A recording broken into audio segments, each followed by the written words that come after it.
Jemaat yang dikasihi Tuhan, sebelum kita membaca dan merenungkan firman Tuhan, mari kita berdoa. Kami bersyukur ya Tuhan untuk kesempatan mendengarkan firman-Mu di dalam ibadah ini. Kami memohon supaya Allah Roh Kudus menerangi hati kami, memberikan hikmat dan pengertian, sehingga baik hamba-Mu yang menyampaikan, demikian pun semua jemaat-Mu yang mendengarkan, kami sama-sama dapat memahami firman-Mu, dan oleh firman-Mu, iman kami semakin diteguhkan. Dalam nama Tuhan Yesus, kami berdoa. Amin. Mari kita melihat Alkitab kita, dan kita akan membaca dari Yohanes pasal 2, ayat 13 sampai 22. Demikian firman Tuhan. Ketika hari raya Paskah orang Yahudi sudah dekat, Yesus berangkat ke Yerusalem.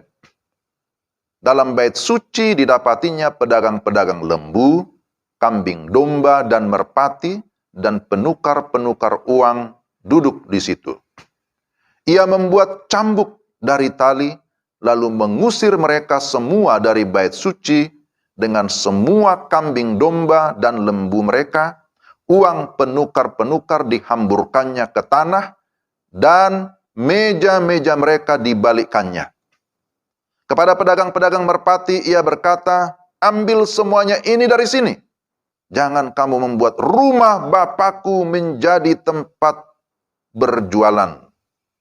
Maka teringatlah murid-muridnya bahwa ada tertulis, "Cinta untuk rumahmu menghanguskan aku." Orang-orang Yahudi menantang Yesus, katanya, "Tanda apakah dapat engkau tunjukkan kepada kami bahwa engkau berhak bertindak demikian?" Jawab Yesus kepada mereka, "Rombak bait Allah ini, dan dalam 3 hari aku akan mendirikannya kembali." Lalu kata orang Yahudi kepadanya, 46 tahun orang mendirikan bait Allah ini, dan engkau dapat membangunnya dalam 3 hari? Tetapi yang dimaksudkannya dengan bait Allah ialah tubuhnya sendiri. Kemudian sesudah ia bangkit dari antara orang mati, barulah teringat oleh murid-muridnya bahwa hal itu telah dikatakannya, dan mereka pun percayalah akan kitab suci dan akan perkataan yang telah diucapkan Yesus. Demikian pembacaan firman Tuhan. Berbahagialah kita yang mendengar firman dan memelihara dalam hidup kita sehari-hari. Shalom Bapak Ibu yang dikasihi Tuhan, apa kabar hari ini? Saya berharap kita semua tetap dalam keadaan baik, dalam keadaan sukacita, memasuki minggu pertama di bulan Maret 2021. Kita sudah mendengarkan firman Tuhan pada minggu yang lalu. Jikalau Bapak Ibu mengikuti, maka minggu yang lalu temanya berkaitan dengan tanda orang beriman, yakni akan mengalami perubahan. Perubahan ke dalam, yakni ada perubahan pola pikir, sikap dan keterampilan. Tetapi juga perubahan keluar, yakni kehidupan yang menjadi berkat bagi dunia ini. Dan minggu ini tema kita memuliakan Kristus, Sang Bait Allah, adalah dengan menaatinya. Saudara yang dikasihi Tuhan, melalui tema ini kita dituntun untuk memahami lebih dalam tentang Bait Allah, sehingga kita tetap memuliakannya. Maka bagian yang pertama, kita akan melihat pemahaman tentang Bait Allah. Apa Bait Allah itu? Jikalau kita melihat kepada sejarah umat Allah, yaitu bangsa Israel, maka kita akan menemukan bahwa Allah memimpin mereka keluar dari perbudakan Mesir menuju kepada tanah perjanjian. Dan Tuhan menghendaki agar mereka beribadah dan menyembah kepada Allah di padang gurun selama mereka di dalam perjalanan menuju tanah perjanjian. Allah yang menyatakan diri adalah Allah yang Maha Kuasa. Mereka mengenalnya sebagai Allah Abraham, Allah Ishak, Allah Yakub. Tetapi kemudian secara pribadi juga menyatakan dirinya kepada Musa. Musa bertanya, kalau orang bertanya tentang namamu, siapakah namamu? Lalu Tuhan Allah berkata, aku adalah aku. Itulah yang sering disebut dengan YHWH, Yahweh. Begitu kita biasa menyebutnya. Saudara yang terselim Tuhan, di padang gurun Allah menyertai mereka siang dan malam dengan tiang awan dan tiang api. Namun selain itu, kehadiran Allah juga dinyatakan secara khusus di kemah suci. Kemah suci adalah tempat mereka menjalankan ritual atau ibadah keagamaan mereka yang memang sudah diatur berdasarkan hukum Taurat. Akan tetapi ketika mereka sudah sampai di tanah perjanjian, Allah memerintahkan mereka melalui Raja Israel tentunya untuk mendirikan bait Allah ataupun bait suci. Bait Allah atau bait suci sama ya. Yang kemudian dibangun di Yerusalem. Bait suci itu dirancang pada masa Daud, tapi realisasinya itu dibangun pada masa Salomo menjadi Raja Israel. Jadi saya sedikit menyinggung tadi tentang latar belakang umat Tuhan. Bahwa dahulu mereka di padang gurun mendirikan kemah suci. Tetapi setelah sampai di tanah perjanjian, maka di sana dibangun bait suci. Saudara yang terkasih dalam Tuhan, bait suci atau bait Allah menjadi sentral atau pusat keagamaan orang-orang Yahudi. Di bait Allah, Tuhan bertahta. Di bait Allah, Tuhan hadir memberkati umatnya. Dan umat Allah, bangsa-bangsa Israel maksudnya bukan bangsa-bangsa, memahami bahwa bait Allah itu memang bersifat sakral, kudus adanya, tidak boleh sembarangan. Sehingga mereka harus mengikuti peraturan bait suci yang memang sudah diatur berdasarkan hukum Taurat. Harus menjaga kekudusan bait suci. Di sana diatur bagaimana berkaitan dengan persembahan, korban-korban, dan juga sudah diatur berkaitan dengan pembagian tempat yang ada di bait suci. Ada ruang maha kudus, ada ruang kudus, ada pelataran dalam, tapi kemudian ada pelataran luar. Dan saudara yang dikasihi Tuhan, ketika penahbisan bait suci, maka Salomo berdoa agar Allah juga memberkati jikalau ada orang asing atau non-Israel yang juga datang ke bait Allah untuk berdoa. Itu kita bisa lihat di dalam 1 Raja-Raja pasal 8 ayat 41 sampai dengan ayat 43. Jadi bait suci itu bukan hanya berlaku atau bukan hanya bisa dipakai oleh orang-orang Yahudi, tetapi juga oleh non-Yahudi atau bangsa asing. Tetapi tempat mereka ada di pelataran luar. Nah, itulah sebabnya saudara-saudara dikatakan bahwa bait Allah itu adalah rumah doa bagi segala bangsa. Yesaya 56 ayat 3 sampai 7. Kemudian di dalam Markus pasal 11 ayat yang ke-17 di sana juga disebutkan bahwa bait Allah adalah rumah doa bagi segala bangsa. Bait Allah di Yerusalem itu sudah pernah mengalami pembaruan ya, restorasi beberapa kali. Pada zaman Zerubabel, juga pada zaman Herodes memerintah. Tetapi pada akhirnya mengalami kehancuran pada masa ya Romawi ya, di mana pada saat Jenderal Titus ya memimpin. Kemudian bait Allah itu akhirnya mengalami kehancuran. Saudara, di dalam teks yang kita baca, Orang Yahudi meminta tanda. Dan Yesus berkata, rombak bait Allah ini. Dan dalam 3 hari aku akan mendirikannya kembali. Itu di dalam ayat yang ke-19. Ya, hal ini menunjuk pada kematian dan kebangkitan Yesus pada hari ketiga. Tetapi kita lihat bahwa orang Yahudi tidak percaya. Karena mereka tidak memahami bait Allah yang sesungguhnya. Mereka tidak mengenal Yesus sesungguhnya. Mereka menolak bahwa Yesus itu adalah bait Allah atau bait suci. Dan kita perhatikan sebagai catatan di sini dalam ayat 22, setelah kebangkitan Yesus, murid-muridnya teringat perkataan Yesus, dan akhirnya ya mereka pun percaya. Saudara yang dikasihi Tuhan, bait Allah di Yerusalem memang menjadi pusat ibadah, tetapi hanya bersifat fisik, bersifat sementara. Tetapi sekarang kehadiran Allah dinyatakan di dalam wujud manusia, yaitu di dalam Yesus Kristus. Yesus Kristus adalah bait Allah yang hidup, bait Allah yang kekal. Perhatikan dalam ayat 21.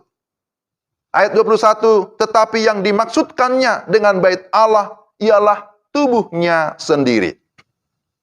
Bait Allah yang fisik itu sudah dihancurkan, sudah tidak ada di Yerusalem. Tetapi bait Allah yang rohani, yang sudah bangkit dan hidup kekal, itulah Yesus Kristus. Yesus Kristuslah yang menjadi pusat daripada ibadah kita, pusat penyembahan orang-orang yang percaya. Sebab di dalam Yesus Kristus sudah tergenapi semua janji Allah bagi umatnya. Yesus adalah merupakan penyataan Allah yang tertinggi. Dia adalah Mesias, dia adalah Tuhan dan Juru Selamat bagi segala bangsa. Dan hal yang menarik kemudian bahwa setiap orang yang percaya kepada Yesus Kristus juga disebut sebagai tempat kediaman Allah Roh Kudus. Sehingga kita juga dipanggil atau disebut sebagai bait Allah yang kudus. Kita bisa lihat seperti di dalam 1 Korintus 3 ayat 16, juga di dalam 2 Korintus 6 ayat 16, bahwa orang-orang yang percaya kepada Kristus disebut sebagai bait Allah. Nah, ini berbicara tentang bait Allah dan kiranya kita bisa memahami dengan baik. Yang kedua, saudara-saudara, setelah kita memahami tentang bait Allah, bagaimana sikap kita terhadap bait Allah? Konteks bacaan kita mengisahkan tentang Yesus Kristus yang datang ke bait Allah yang ada di Yerusalem menjelang hari Paskah orang Yahudi. Dia datang ke bait Allah bukan sebagai tamu, tetapi sebagai pemilik bait Allah itu sendiri. Dan ketika Yesus tiba di bait Allah, dia mendapati pedagang-pedagang lembu, kambing domba dan merpati dan penukar-penukar uang duduk di situ. Ayat 13 sampai 14. Kemudian Yesus sangat marah. Karena marahnya, dia dengan sengaja membuat cambuk dari tali. Dan kemudian mengusir mereka semua dari bait suci. Dengan semua kambing domba dan lembu mereka. Uang penukar-penukar dihamburkannya. Dan meja-meja mereka dibalikkannya. Itu di dalam ayat yang ke-15. Saudara, ketika menyaksikan hal yang demikian, maka teringatlah murid-muridnya bahwa ada tertulis, cinta untuk rumahmu menghanguskan aku. Ayat 17. Ini merupakan kutipan dari Mazmur 69 ayat yang ke-10. Saudara, mengapa Yesus begitu marah? Sampai ia membuat cambuk dan mengusir mereka semua dari bait suci. Tentu ada alasan. Pertama, bahwa bait suci adalah tempat menyembah kepada Allah. Tetapi mereka di sana menjadikan uang sebagai berhala. Memang awalnya nampaknya mereka melakukan di sana ya tukar menukar uang, kemudian menyediakan korban-korban persembahan, awalnya bersifat pelayanan, mau membantu orang-orang yang mau datang memberikan persembahan di bait Allah. Tetapi pada akhirnya, bukan lagi pelayanan, sudah berubah menjadi bisnis. Nah, ini menjadi persoalan. Fokusnya bukan lagi kepada Allah, fokusnya bukan lagi pelayanan kepada Allah, tetapi fokusnya sekarang berubah menjadi uang. Dan ini jelas, tidak lagi memuliakan Allah, tidak lagi memuliakan bait suci, tidak lagi menguduskan bait suci. Bukan memuliakan Tuhan, tetapi memalukan Tuhan. Nah, inilah yang membuat Yesus marah. Yang kedua, bait suci adalah tempat yang sakral, tempat yang sangat dikuduskan, tempat yang sangat dihormati, bukan hanya oleh orang Yahudi, tetapi juga bangsa-bangsa lain. Tetapi mereka sudah tidak menjaga kekudusan tempat itu. Mereka tidak lagi menjaga kekudusan hati mereka, tidak lagi menjaga kekudusan motivasi mereka. Mereka hanya mau mencari untung yang besar dan membuat orang miskin semakin miskin karena mereka harus membayar pajak bait suci. Dan ini tentu kondisi yang sangat menyedihkan, membuat Yesus begitu marah. Tapi yang ketiga, bait suci adalah rumah doa bagi segala bangsa. Tetapi mereka telah menjadikannya sarang penyamun. Jikalau kita melihat di dalam Markus pasal 11 ayat 17, di sana disebutkan, mengapa engkau membuat rumah ini, bait ini menjadi sarang penyamun? Yesus menyebut mereka sebagai penyamun atau perampok. Mengapa? Apakah semata-mata karena mereka berjualan di situ?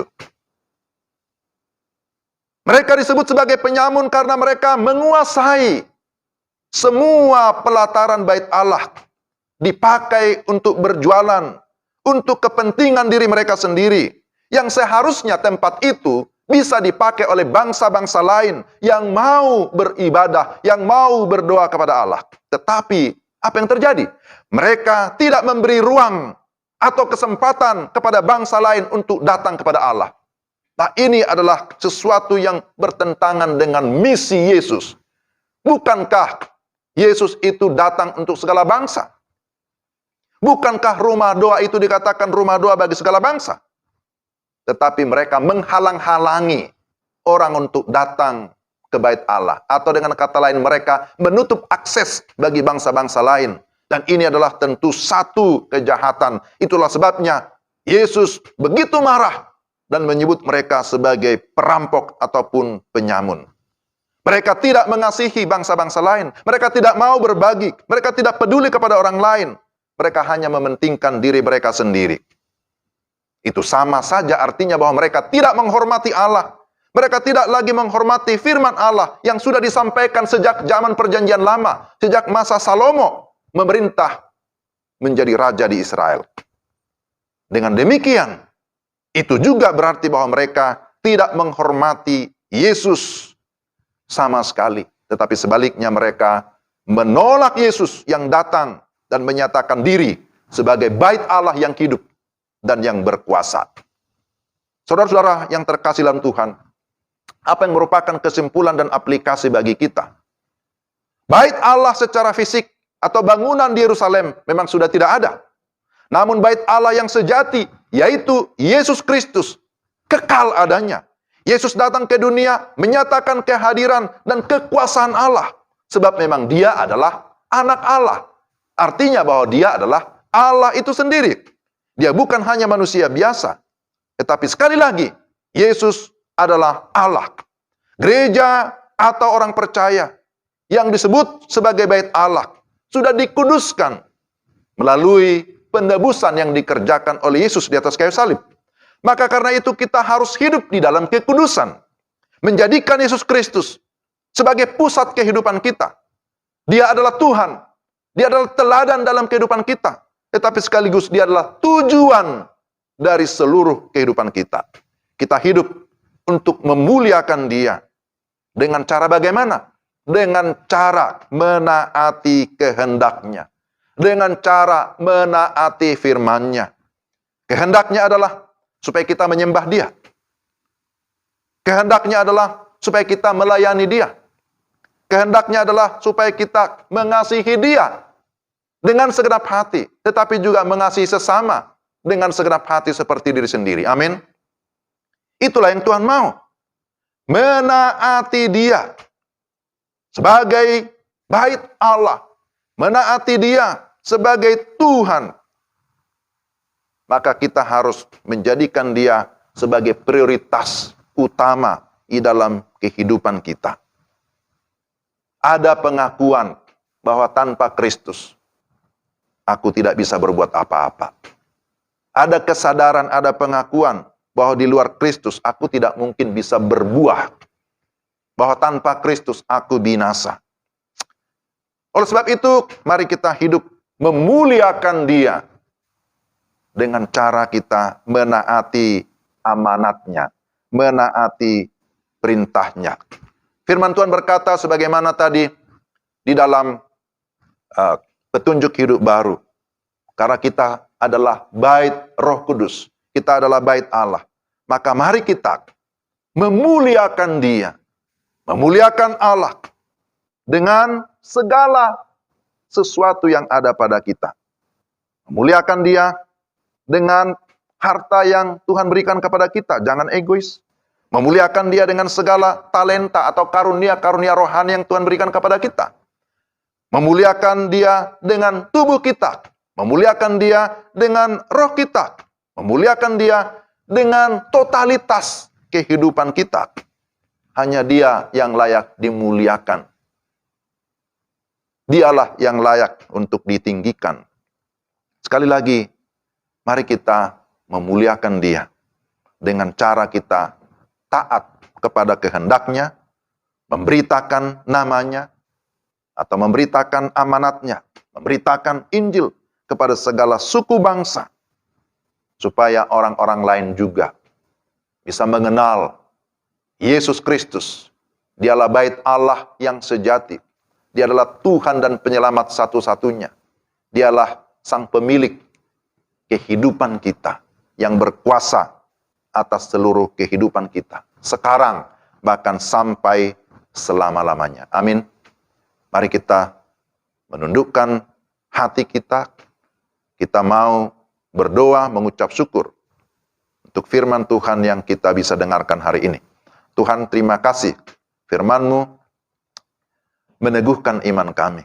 Dan tolonglah kami supaya kami sungguh-sungguh memuliakan Allah dengan segala ketaatan, dengan melakukan apa yang merupakan kehendak Tuhan, dengan melakukan perintah Tuhan, menjadi berkat bagi dunia ini, bagi banyak orang, dimanapun kami berada. Dalam nama Tuhan Yesus, kami sudah berdoa. Amin.